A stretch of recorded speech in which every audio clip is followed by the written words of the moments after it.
All right. Hello, everybody, and welcome to a very special edition of The Yard Sign. I'm your host, as always, Jonny Torres. Thank you so much for listening, watching, whenever, wherever you may be doing so. Again, great numbers on the audio podcast side. If you haven't subscribed to the audio version of our podcast, just go to your favorite podcast platform and search for The Yard Sign, and you'll find us there. Make sure to like us, subscribe, leave a review, and share it with your friends and family if you don't mind doing so.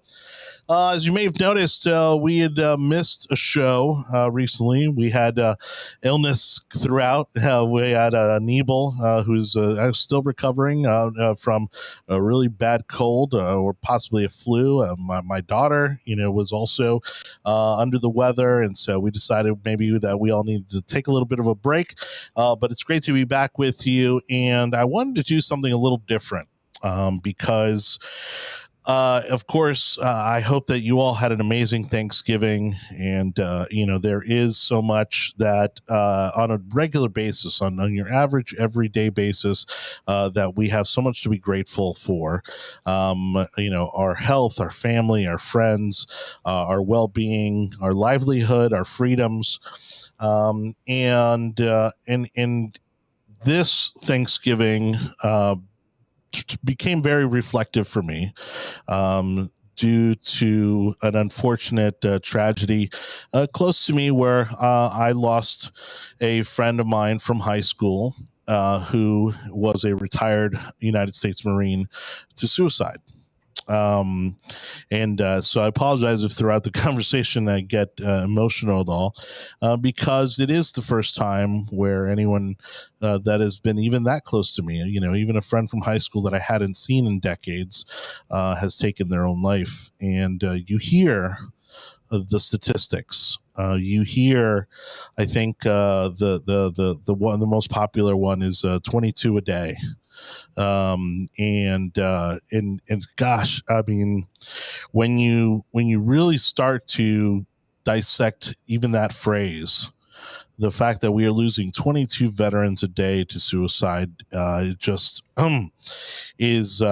sounds like just an astronomical number, and a very unfortunate one.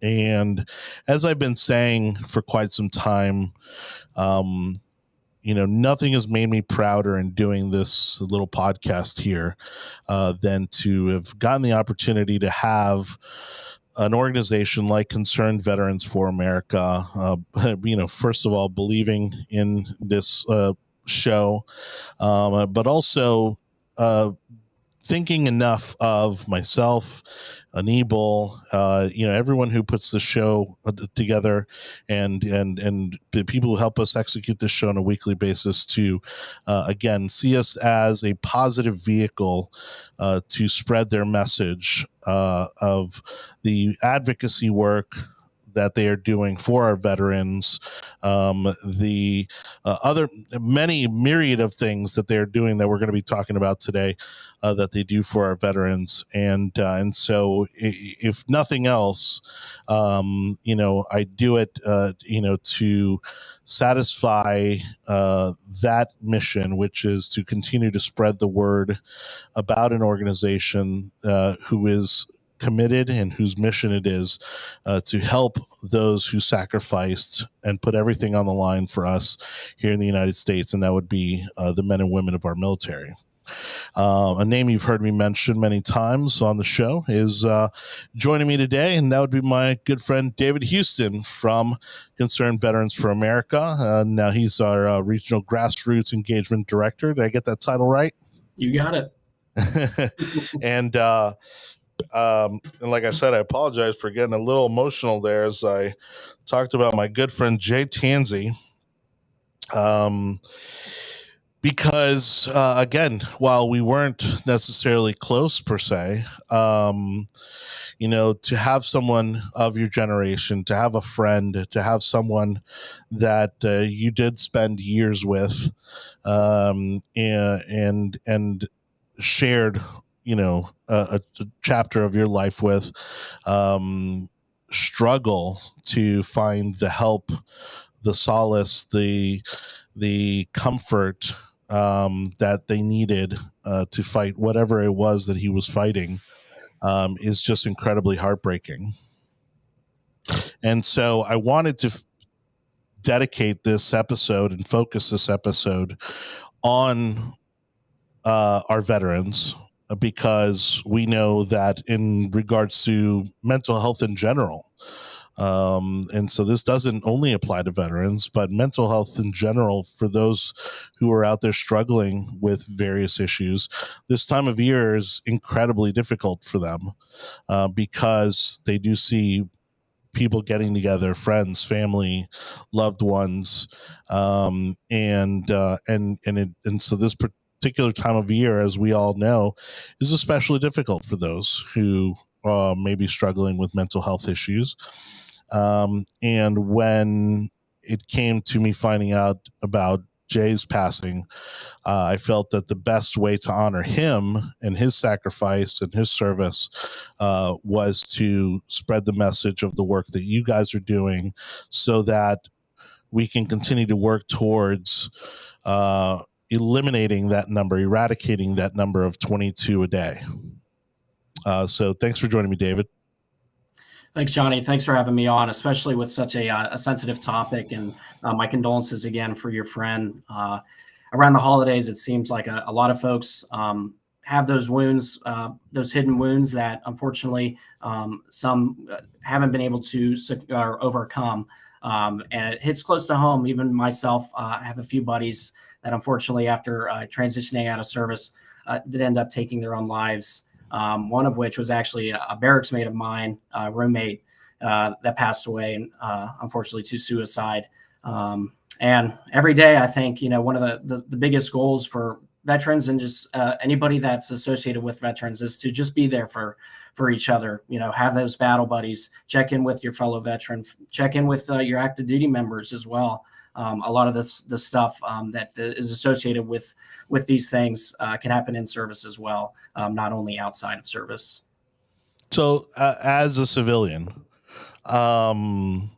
which again, I would say the majority of our audience probably is, how do you broach that subject? How do you go about approaching a veteran, whether or not because again, it's hard to tell. I mean, judging by my buddy Jay's social media profiles, again, we typically only see the best of people, on social media, and he was no different. I mean, he would go hunting and he'd go traveling, and I mean, you'd think he was having the time of his life, and meanwhile, he was obviously battling some demons as well.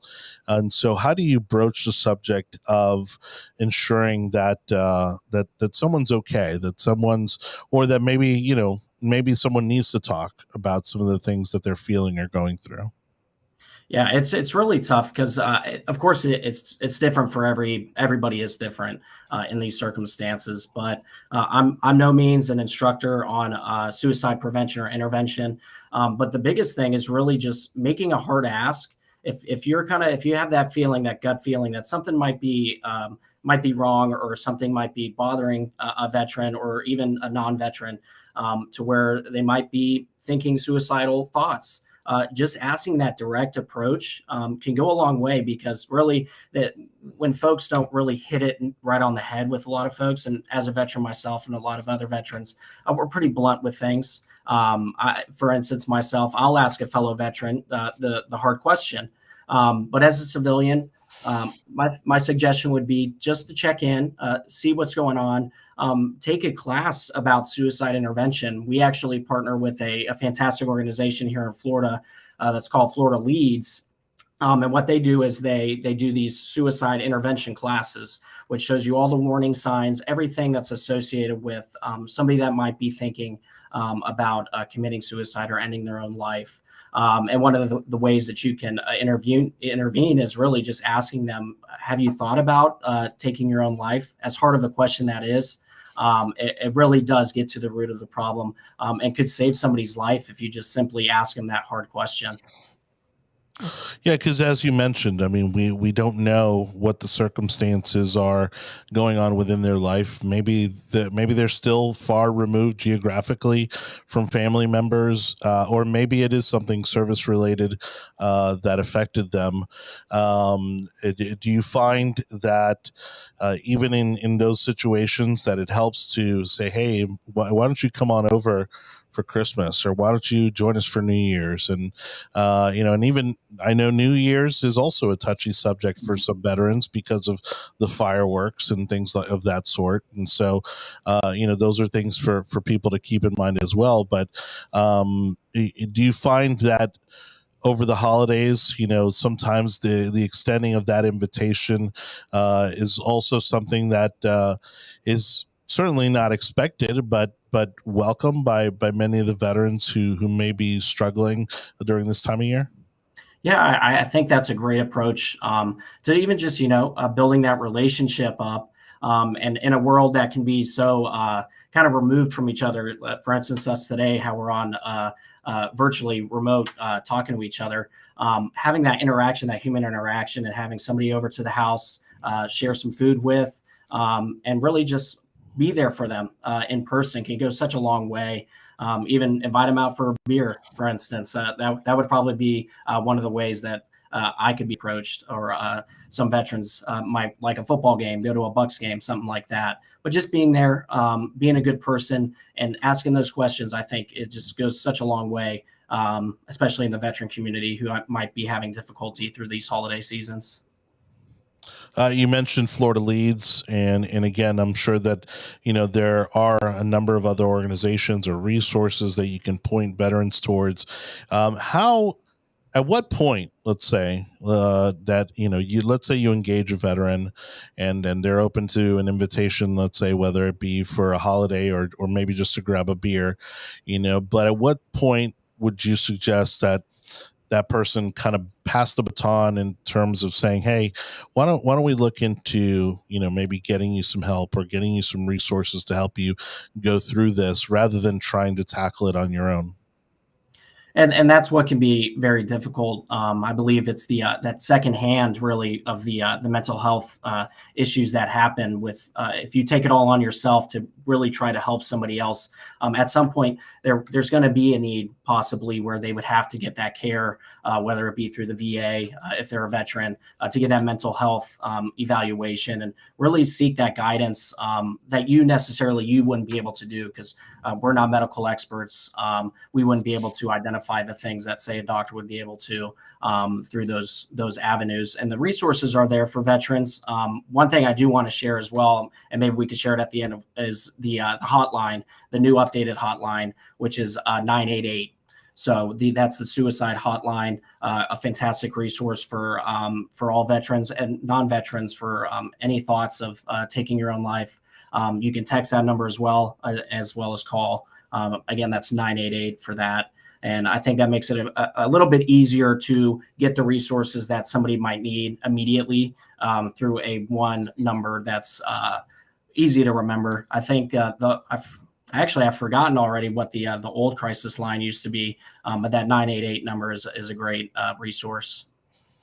Well, and again, we're fortunate. We were talking about just before we started the interview how fortunate we are to have an organization like the Crisis Center of Tampa Bay, which has really kind of set the benchmarks throughout the state for how to engage a community that is struggling through mental health issues, and they are not only working with the general public, but they also have experts that know how to talk to veterans and know how to talk to men and women, and so it's a very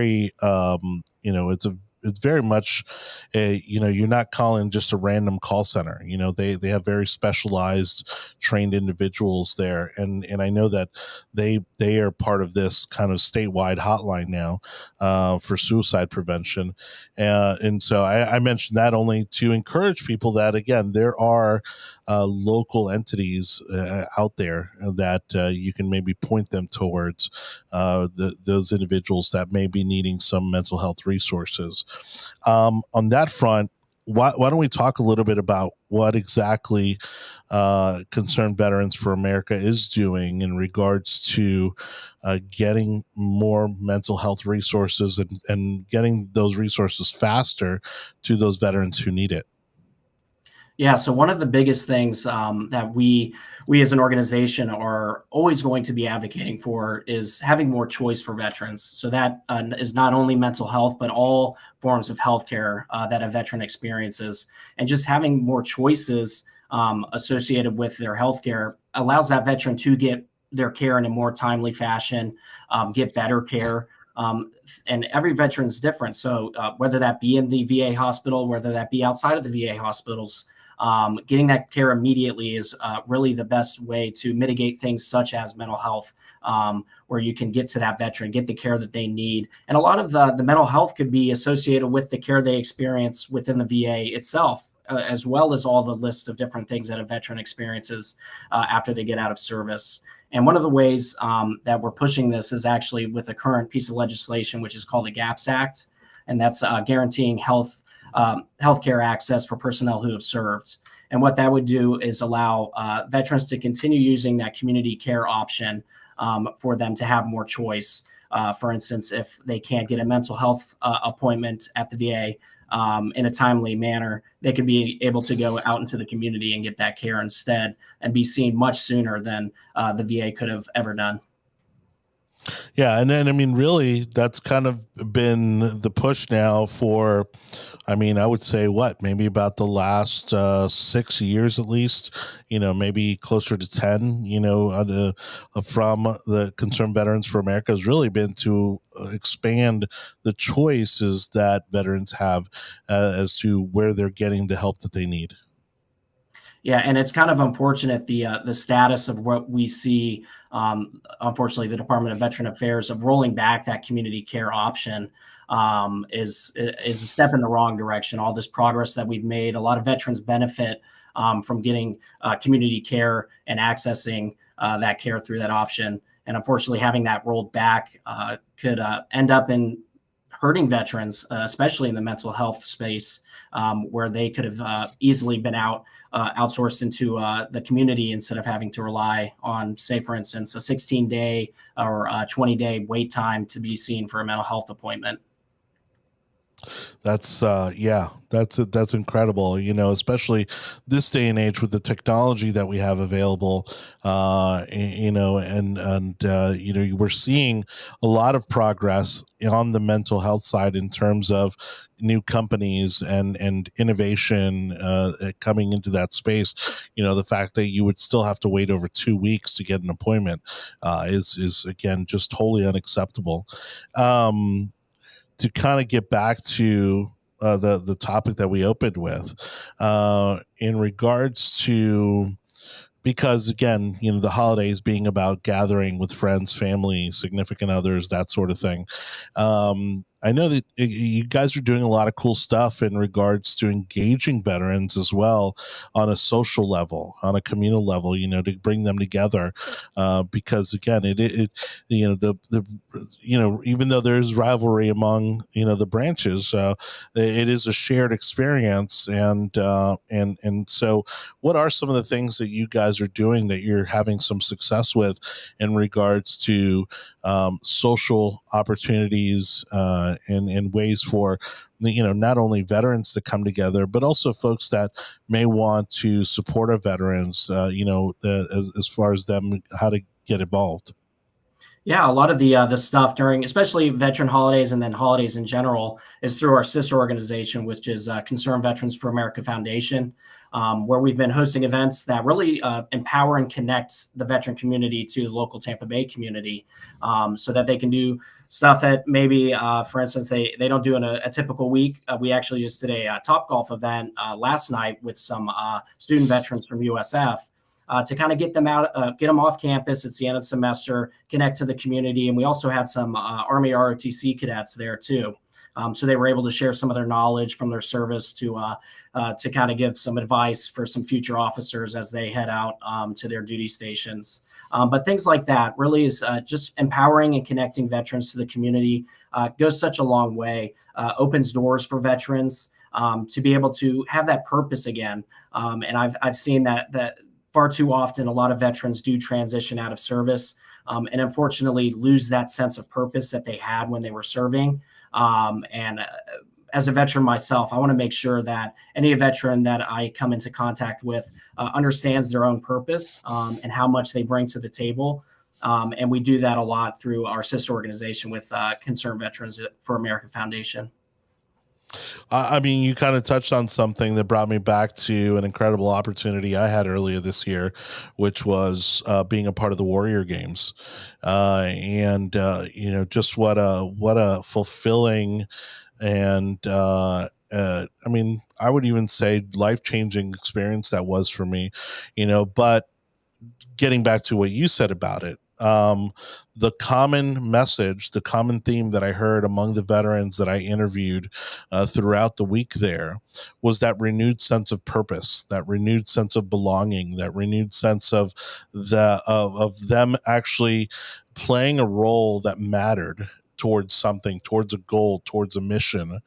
Um, um, and and so it could be engaging veterans that way, right? If you have, a community organization, it may be engaging them and saying, hey, is this something that you might be interested in helping us lead, and giving them, again, that kind of purpose, that role where they feel empowered and they feel valuable, like they're of value again to the community. Because even though and I don't mean to besmirch, the salute to service and a lot of the, these kind of gestures that we see, on television and sporting events and that sort of thing. I think, I mean, would it be safe to say that sometimes, even among veterans, it just kind of becomes like noise, like it just kind of like, okay, I get it, like it kind of loses a little bit of its power, right? Mhm.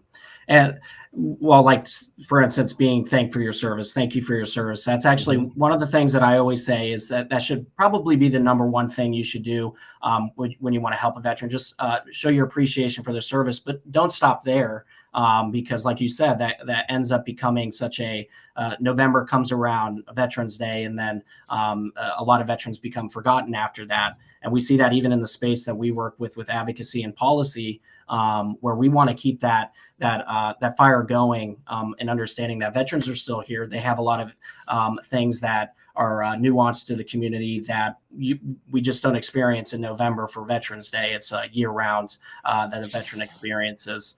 But bringing them into the fold, I think, is the number one thing to do. And I kind of brings me back to when I transitioned out of service. I kind of had the mentality going to USF, immediately went to college, where I really didn't associate myself too much with the veteran community for a good couple years. I kind of just went into the fold of, I'm going to live the college life, experience what this is about. But I always had this kind of missing link, to where really what it was connecting with veterans who have been through things similar to me, and getting involved with veteran communities, veteran groups is really where I felt that missing link got filled. And that's why we want to create as many opportunities as we can where veterans can come in and feel welcomed and a part of the fold, so that they as well can fill that missing link. Well, and we're going to have your contact information, as we usually do, along with links to the website and where people can find you on social media. Because I think one of the things that we forget is sometimes how easy it can be to do the right thing.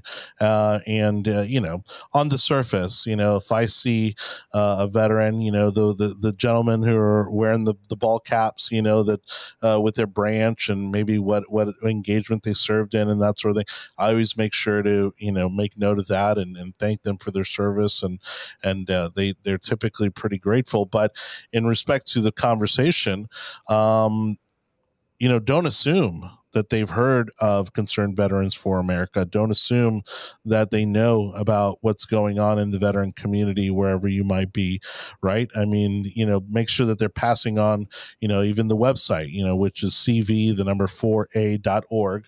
That's CV, the number 4, a.org.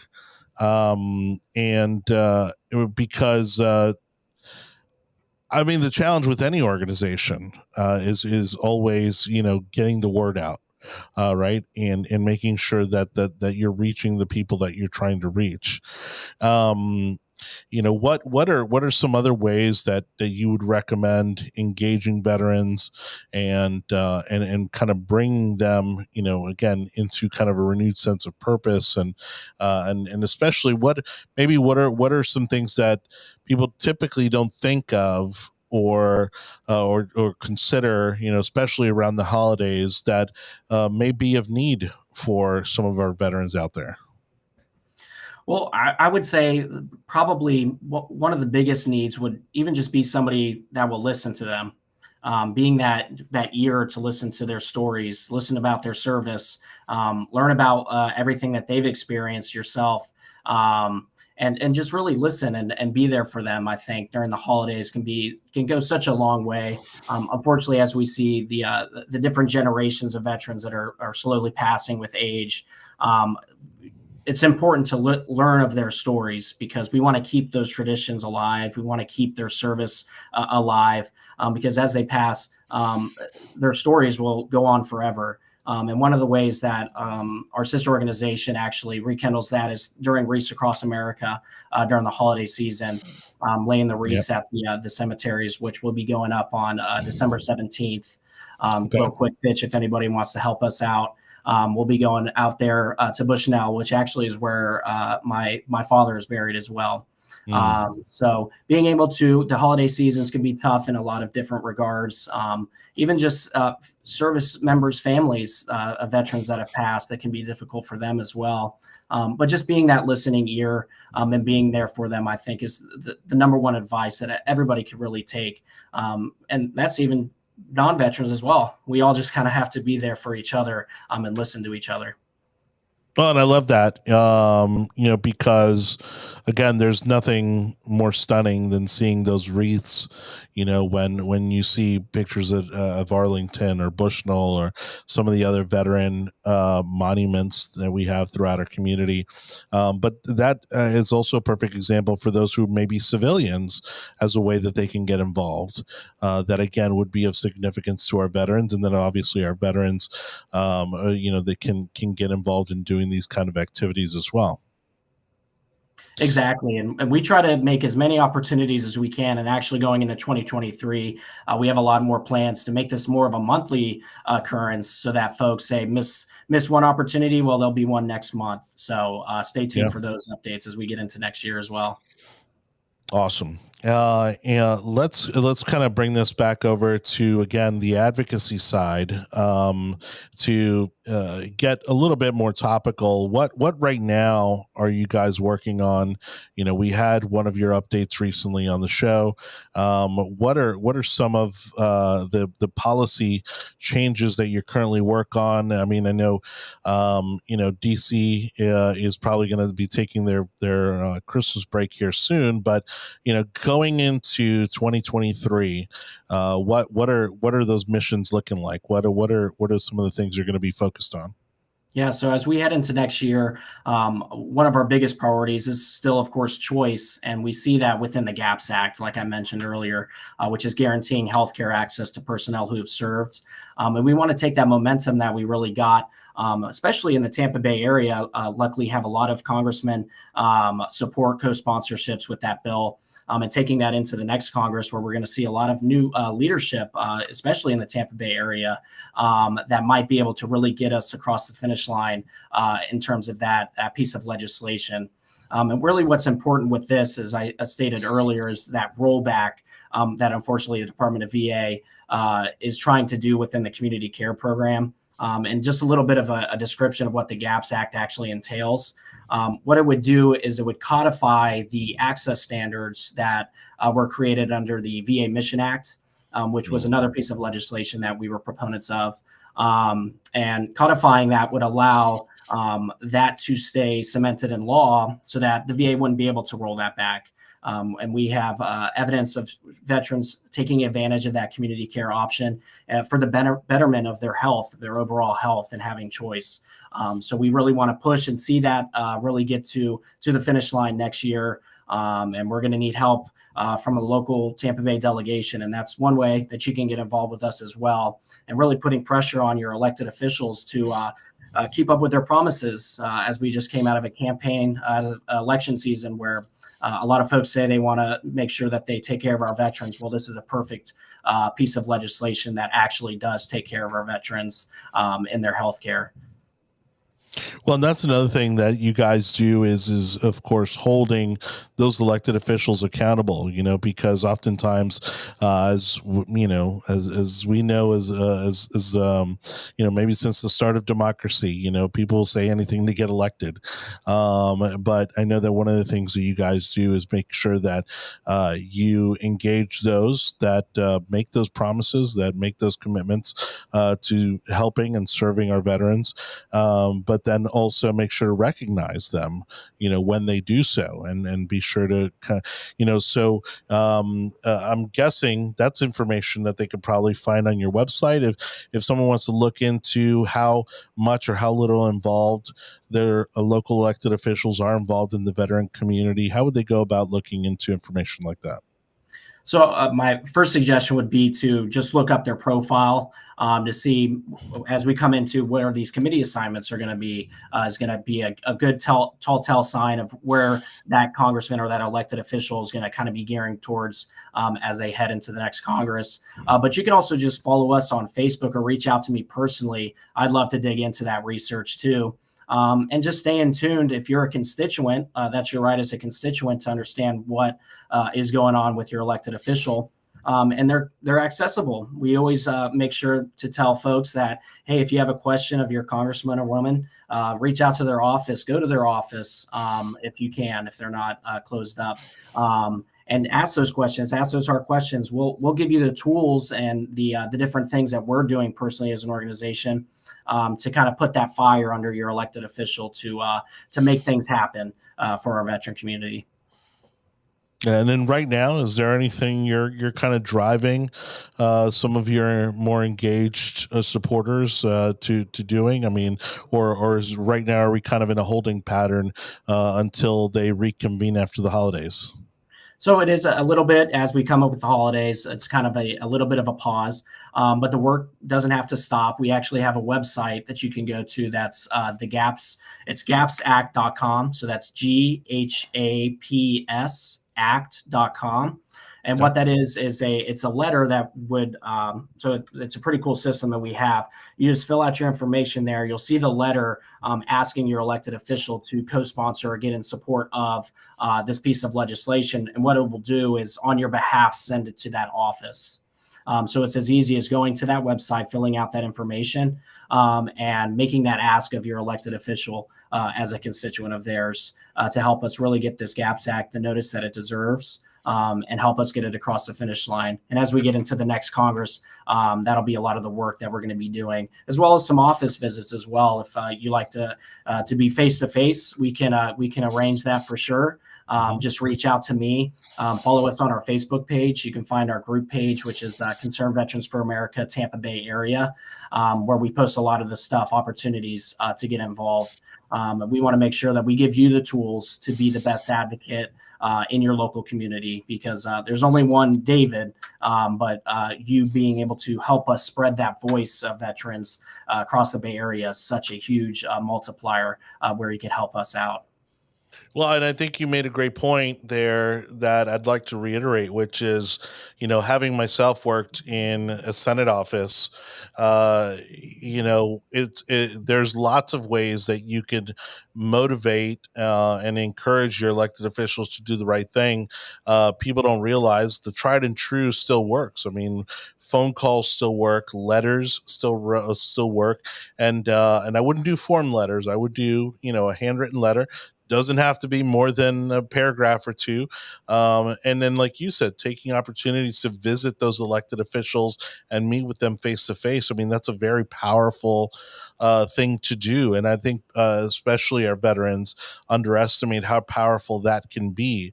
And for those who need it most, again, they need every opportunity they can to continue to get the care that they deserve. And so it may be getting in front of that one legislator who, isn't quite getting the message.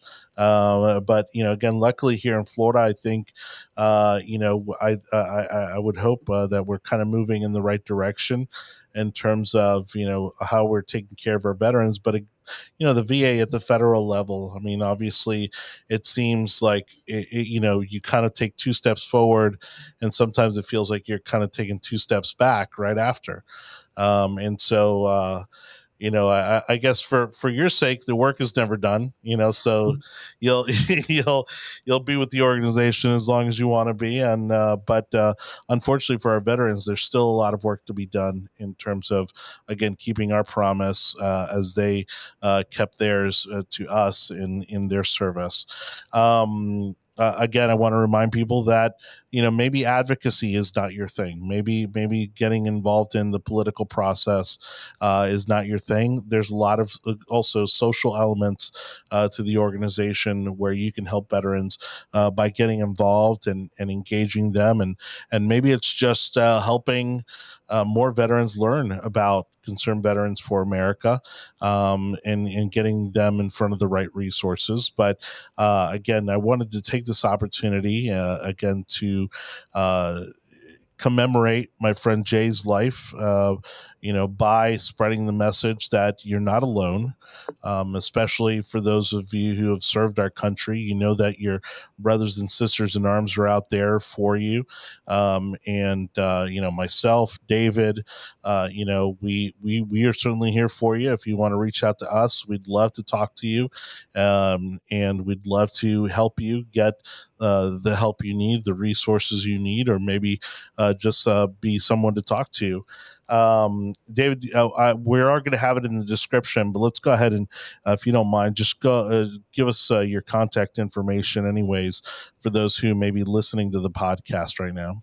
Sure. So you can contact me via email, which is going to be DHUSTON. That's DHUSTON at CV4A.org. Or you could text me, or you can give me a call. It's going to be 813-807-0742.